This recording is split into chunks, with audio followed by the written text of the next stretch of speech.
Halo semua, selamat datang di alur cerita film A4 Movie. Gimana kabar kalian hari ini? Semoga sehat selalu dan dimudahkan segala urusannya. Pada episode kali ini Mimin mau ngebahas alur cerita film seru yang berjudul Forosiso Sharpshooter. Ya udah, tanpa berlama-lama lagi, mari kita masuk ke filmnya. Semonggo.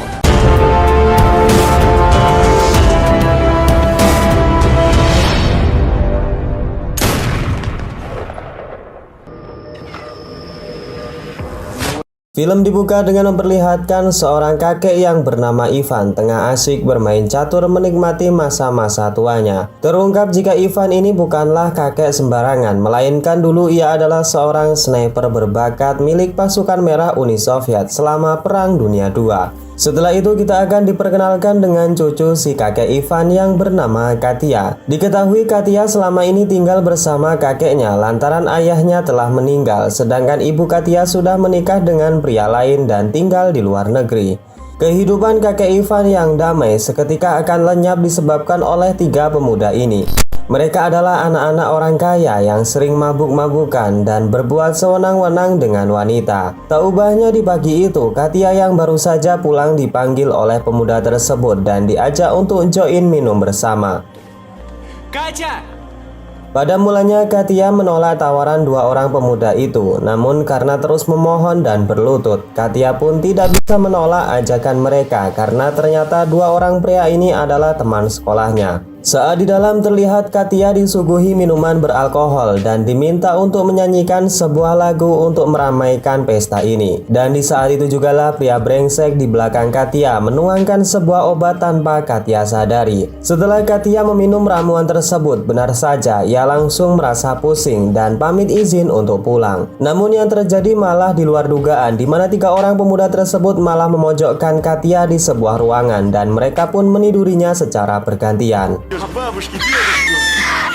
Setelah puas merenggut kehormatan Katia, tiga pemuda tersebut baru membiarkan Katia pergi. David juga memberikan beberapa lembar uang dan meminta Katia untuk melupakan perkara ini. Namun saat di luar, Katia membuang semua uang pemberian David dan merasa jika harga dirinya tidak bisa dibeli dengan jumlah berapapun. Seorang pemuda yang bernama Fahim yang melihat kejadian tersebut merasa khawatir dan bersalah karena sudah melakukan hal naif kepada Katia. Namun Isro dan David meyakinkan jika semuanya akan baik-baik saja. Toh mereka juga sering melakukan hal itu kepada beberapa wanita cantik di desa ini. Sepulangnya di rumah, Katia dengan perasaan yang hancur lebur menceritakan kejadian tadi kepada kakeknya. Ivan yang melihat darah keluar dari paha Katia merasa sangat marah, apalagi itu semua dilakukan oleh tetangganya sendiri. Gerbang iblisnya pun seketika menganga lebar dan berencana akan membunuh tiga berandalan tersebut. Namun saat melakukan aksinya, Ivan dihentikan oleh seorang polisi yang juga tetangganya. Robi mencoba menenangkan Ivan dan menyarankan agar masalah ini ditangani oleh pihak yang berwajib. Namun Ivan sudah sangat emosi karena cucu satu-satunya telah diperkaos secara bergilir oleh tiga pemuda brengsek itu. Robin terus meyakinkan Ivan agar jangan main hakim sendiri, atau jika Ivan tetap nekat maka ia akan ditangkap dan dipenjara. Mendengar hal itu, Ivan pun kemudian tersadar. Ia pun menyerahkan kasus ini kepada pihak polisi asalkan mereka segera menangkap tiga pemuda brengsek tersebut. Keesokannya Robi melaporkan kepada atasannya jika terjadi pemerkosaan dan korbannya di bawah umur. Mendengar hal itu, para polisi pun segera dikerahkan untuk menggerebek tiga pemuda tersebut yang saat ini berada di dalam apartemen. Di sana seorang polisi menyamar sebagai pemabuk agar tiga pemuda tadi tidak curiga dan mau membukakan pintu.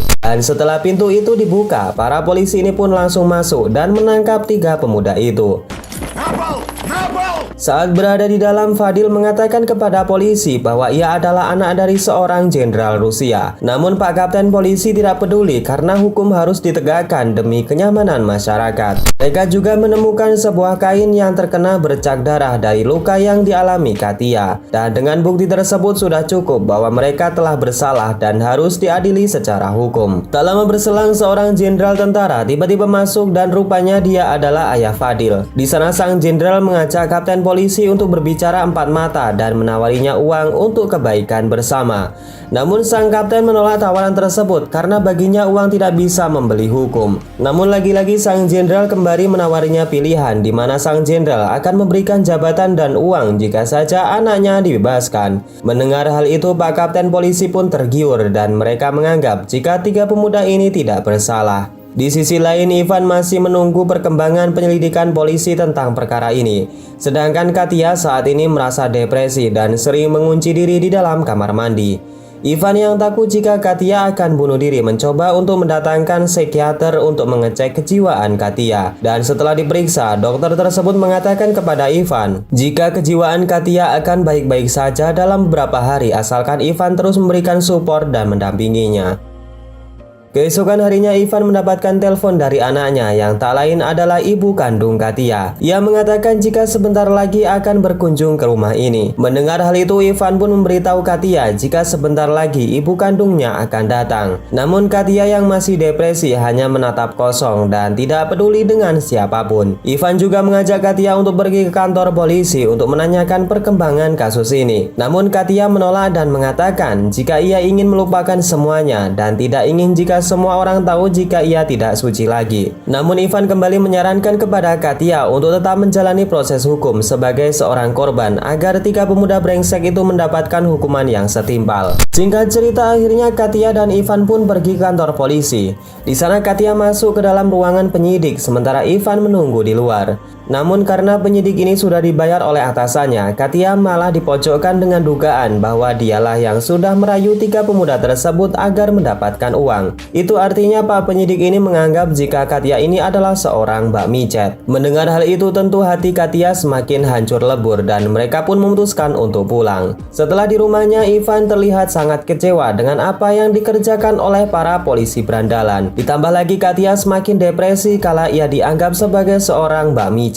Tak mau jika hanya pelongak-pelongok melihat ketidakadilan ini, Ivan pun berencana akan membawa masalah ini ke kantor pengadilan militer. Keesokan harinya saat Ivan baru pulang dari pasar, ia melihat tiga pemuda yang sudah menodai cucunya tengah bercanda tawa dengan sebotol Amer di tangan mereka. Ketiga pemuda ini sepertinya tidak tahu jika Ivan ini adalah kakek Katia dan mereka juga tidak tahu jika Ivan ini sebenarnya tengah berencana untuk menghabisi mereka. Sesuai dengan apa yang telah direncanakan sebelumnya, Ivan terlihat tengah berada di pengadilan militer dengan berbaju lengkap layaknya seorang perwira militer. Namun sayangnya Pak Jaksa ini sudah disogok juga oleh Pak Jenderal ayah dari Fadil, sehingga Pak Jaksa dengan bagongnya mengatakan jika mereka tidak bisa menangani kasus ini dikarenakan Katia sendirilah yang menjadi Mbak Micet. Sehabis pulang dari kantor pengadilan militer, Ivan pun baru menyadari jika di negara ini hukum sudah diperjualbelikan. Siapa yang memiliki wewenang dan uang yang lebih banyak, maka dialah yang akan menang. Ivan pun sudah putus asa dan berencana akan mengadili tiga pemuda tersebut dengan caranya sendiri. Namun masalahnya di sini, Ivan yang seorang pensiunan tentara sudah tidak memiliki senjata untuk melancarkan aksinya. Tidak ada pilihan lain, Ivan pun kemudian mendatangi bos pemilik apartemen dan berniat untuk menjual sebidang tanah yang ia punya. Dan meskipun dengan harga yang rendah, Ivan pun tidak ada pilihan lain selain menjual tanah tersebut demi mendapatkan uang untuk membeli senjata. Sepulangnya ke rumah, Ivan langsung disambut oleh Katia. Di sana Katia mengatakan jika tadi ayah Fadil yaitu Pak Jenderal datang ke rumah dan meminta maaf seraya memberikan mereka uang. Mendengar hal itu, Ivan pun seketika marah dan mengambil uang tersebut karena baginya uang selamanya tidak akan bisa membeli kehormatan. Ia pun mendatangi rumah Pak Jenderal dan membuang uang tersebut ke mukanya seraya mengancam jika ia bukanlah orang rendahan yang hanya dengan uang semua masalah bisa terselesaikan. Keesokan harinya Ivan berpamitan kepada Katia untuk pergi ke Moskow dengan alasan jika ada urusan yang penting, di mana kita semua juga tahu jika perginya Ivan ini tengah mencari senjata api. Setibanya di Moskow, terlihat Ivan tengah berada di sebuah pasar di mana ia bertemu dengan seorang penjual senjata angin. Di sana Ivan mengatakan jika ia tidak berniat untuk mencari senjata angin melainkan senjata sniper. Dengan diantar penjual tersebut, Ivan dipertemukan dengan sekelompok mafia yang menjual senjata api ilegal. Di sana Ivan mengatakan jika dirinya tengah mencari mencari senjata SPD Dragunov lengkap dengan teleskop dan 10 amunisi. Ketua mafia tersebut kemudian mengantarkan Ivan ke sebuah ruangan khusus di mana senjata itu disimpan, dan Ivan pun sedikit mengasah kemampuannya sebagai seorang sniper legend.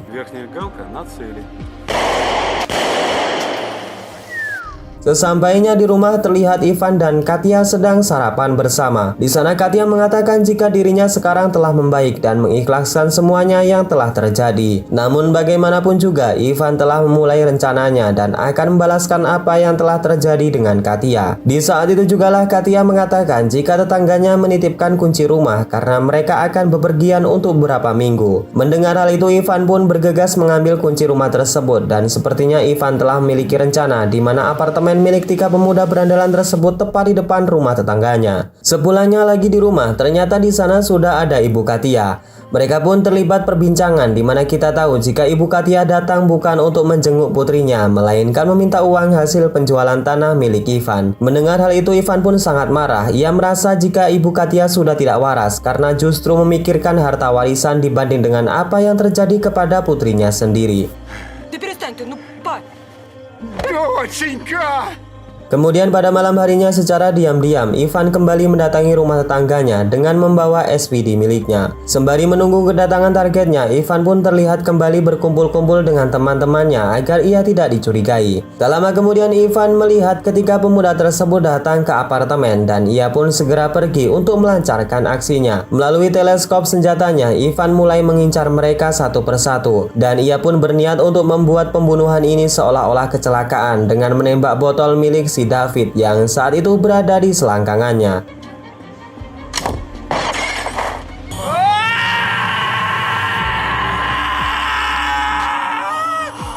Dan alhasil burung puyuh yang dulu telah merobek keperawanan cucunya sekarang telah rusak dan turun mesin. Ivan pun segera membereskan tempat tersebut dan kembali bergabung dengan rekan-rekannya bermain catur. Setelah kejadian itu, si jenderal kembali datang dan menanyakan apa yang telah terjadi.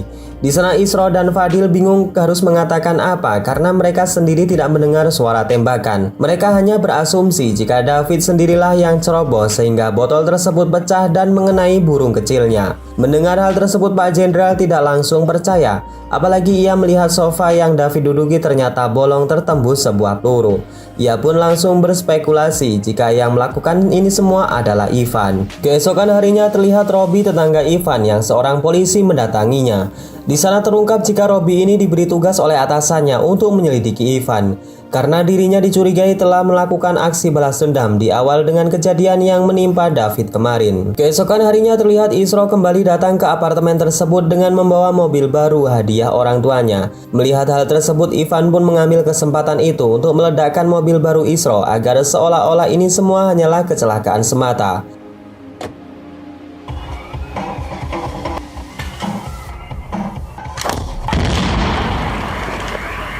Setelah melancarkan aksinya, Ivan pun bergabung dengan para warga yang sedang melihat kejadian tersebut. Di sana mobil Isro terbakar hebat, termasuk dengan Isro yang mengalami luka bakar, termasuk dengan buyungnya yang terpanggang. Jin kemudian berpindah ke rumah Pak Jenderal, di mana anaknya yaitu Vadim terlihat sangat syok melihat kejadian yang telah dialami oleh dua sahabatnya. Pak Jenderal kemudian mengatakan kepada anaknya jika ini semua adalah ulah Ivan yang tengah balas dendam. Untuk itu ia menyuruh anaknya yaitu Fadil untuk tetap diam di rumah karena target selanjutnya adalah dirinya. Mendengar hal itu, Fadil pun semakin ketakutan. Ia pun menyuruh ayahnya untuk menghentikan kakek tua tersebut sebelum ia sendirilah yang akan terluka. Di waktu yang sama terlihat Robin tengah mendatangi rumah Ivan yang kala itu tidak ada di rumah. Di sana Robin mengatakan kepada Katya jika dirinya hanya berkunjung untuk memastikan jika Katya baik-baik saja. Mendengar hal itu, Katya pun mengatakan jika dirinya kini jauh lebih baik dan telah melupakan apa yang sebelumnya terjadi. Saat Katya tengah membuatkan minum, Robin langsung memanfaatkan waktu tersebut untuk mencari senjata yang digunakan oleh Ivan.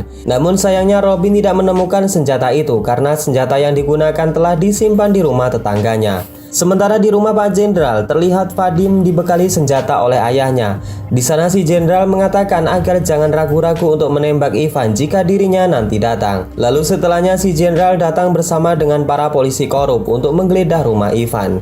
Di sana jelas saja para polisi ini tidak menemukan bukti kejahatan apapun di rumah Ivan. Dan Pak Jenderal berusaha untuk berbicara baik-baik kepada Ivan dan meminta Ivan untuk menyerahkan senjatanya. Namun tak berselang lama datang tetangga Ivan dan meminta kunci rumah yang sebelumnya ia titipkan. Menyadari hal itu, Pak Jenderal pun curiga jika Ivan melakukan aksinya di rumah tetangganya dan barangkali senjata tersebut juga disimpan di sana. Si Jenderal dan para polisi kemudian mendatangi rumah si tetangga dan mencari senjata yang mereka maksud.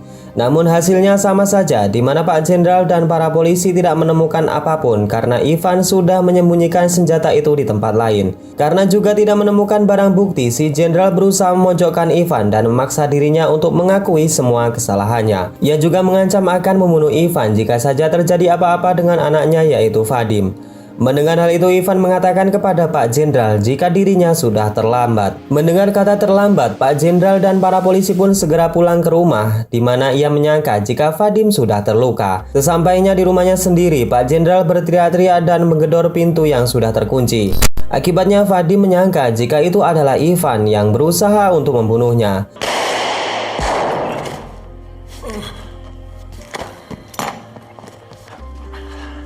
Kesalahpahaman yang membagukan ini sebenarnya adalah jebakan Ivan, di mana ia tidak repot-repot untuk menembak Pak Jenderal karena dengan membunuh dua temannya sudah cukup untuk membuat psikis Vadim terganggu. Keesokan harinya terlihat Ivan dipanggil oleh Robi. Di sana Robi mengatakan jika dirinya lah yang telah memindahkan senjata itu dari rumah tetangganya. Ia sengaja melakukan hal itu agar Ivan tidak bersalah dan ia menghargai keputusan Ivan karena ia sendiri juga kecewa dengan atasannya yang sudah menjual keadilan. Dan kemudian film ini pun selesai. Oke, segitu aja guys alur cerita film pada episode kali ini. Semoga kalian suka dan dapat mengisi waktu kosong kalian. Saya Najwa undur diri. Wassalamualaikum warahmatullahi wabarakatuh.